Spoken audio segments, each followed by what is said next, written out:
गोला नदी में खनन कार्यों से जुड़े वाहन स्वामियों ने आरटीओ दफ्तर में प्रदर्शन करते हुए उनके ऊपर थोपे जा रहे अनावश्यक टैक्स व जीपीआरएस सिस्टम सहित अन्य मांगों के विरोध में प्रदर्शन किया और संभागीय परिवहन अधिकारी को ज्ञापन देते हुए बेरोजगार वाहन स्वामियों को रिलीफ दिए जाने की मांग की। वाहन स्वामियों का आरोप है कि उनके वाहन सरेंडर हैं, उनके पास कोई काम नहीं है, उसके बावजूद भी आरटीओ ने उन्हें ग्रीन सिग्नल में डाल दिया है। साथ ही ट्रैक्टर और ट्रॉली में अलग अलग टैक्स लिया जा रहा है, जबकि एक टैक्स लिया जाना चाहिए।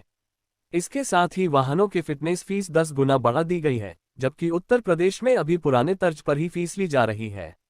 वहीं वाहन स्वामियों की मांग पर आरटीओ का कहना है कि परिवहन विभाग द्वारा जायज शुल्क लिया जा रहा है और पेनल्टी शुल्क भी केवल उन वाहनों का लिया जा रहा है जो रिलीज होने के बाद अपनी गाड़ियों की फिटनेस कराने में देरी कर रहे हैं। सबसे पहले तो मैं आप लोगों का बहुत बहुत धन्यवाद करता हूं, क्योंकि जिस दिन हमने उत्तरायणी में भीख मांगी थी एक राज्य एक रोटी के लिए, वो हमारा जो है सरकार ने वो हमारा जो है मांग पूरी कर दी है। लेकिन कुछ मांगें हमारी ये हैं कि जो है हमारी गाड़ियाँ सरेंडर है, हम लोगों के पास काम नहीं है, और जो गाड़ियाँ हमारे अक्टूबर में निकलनी थी रॉयल्टी की वजह से और स्टोन क्रेशर की वजह से हम गाड़ी नहीं निकाल पाए, हमारे पास काम नहीं था। तो आज हम देख रहे हैं कि उन गाड़ियों को आरटीओ विभाग द्वारा जो रेड सिग्नल में थी उनको ग्रीन सिग्नल कर दिया गया है। उसमें जो है टैक्स के अलावा पेनाल्टी डालनी शुरू कर दी। जो गाड़ियों की फिटनेस हमारी टूटनी थी 50 रुपये पर डे के हिसाब से उसमें पेनाल्टी पड़ ली है। और उसके साथ साथ जीपीएस का हमारा विरोध है, और ट्रैक्टर ट्राली जो हमारी गोला में चलते हैं उनमें 2-2 टैक्स पड़ता है। तो हम चाह रहे हैं कि उनमें एक टैक्स पड़े। जिस तरीके से रूट में हमारी गन्ने की गाड़ियाँ चल रही हैं या अन्य कारोबार जो चल रहा है, पट्टू में ट्रैक्टर चलते हैं, वहाँ उनके लिए कोई 2 टैक्स नहीं है, लेकिन जब नदियों में हमारे गोला में चलती है वहाँ पर 2 टैक्स लिया जाता है। तो परिवहन की कई टीम हमारी कुछ ये मांगे हैं जिसके लिए हम आज आरटीओ साहब के पास आए हैं, हम अपना ज्ञापन देने के लिए यहाँ पर। और जो है हम सभी वाहन स्वामी जो पीड़ित हैं इससे, वो लोग यहाँ पर आज एकत्रित हुए हैं। हमारी मुख्य मांग है, एक तो सिलेंडर गाड़ियाँ जो हमारी हैं उस पर टैक्स और पेनल्टी लगाई जा रही है, जबकि हमारे पास काम किसी प्रकार का काम नहीं है।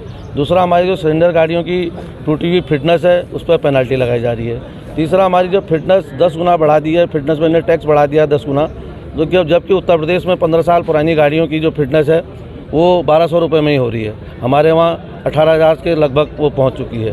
और तीसरा है, ट्रैक्टर ट्रालियों पर डबल टैक्स लगाया गया है, जबकि भाई आप देखिए घोड़ा 18 टायरा होता है, उसका 450 कुंटल में गाड़ी पास है, उसका भी अलग अलग सिस्टम है, उसको एक ही टैक्स दिया जाता है। और उसके बावजूद भी जो है ट्रैक्टर और ट्राली में जो है डबल टैक्स लगाया है। हमारी मांग है कि या तो उनका वेट बढ़ाया जाए ट्रैक्टरों का, या उनको राहत दी जाए।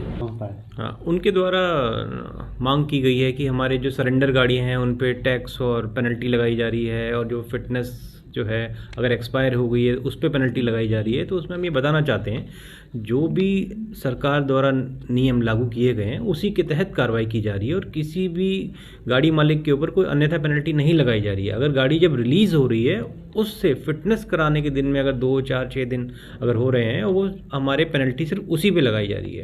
और दूसरी बात, इन्होंने ये कहा है कि फ़िटनेस की जो फ़ीस बढ़ा दी गई है 12,500 रुपये जो कर दी गई है, और यूपी में इनका कहना है कि यूपी में वहाँ पर ऐसा नहीं हो रहा है। तो मैं ये बताना चाहता हूँ, ये भारत सरकार द्वारा फ़ीस बढ़ाई गई थी जिसमें सरकार ने उसको लागू किया है, और यूपी में भी बहुत ज़िले ऐसे हैं जहाँ पर ऐसी कार्रवाई की जा रही है और फ़ीस भी जमा करवाई जा रही है।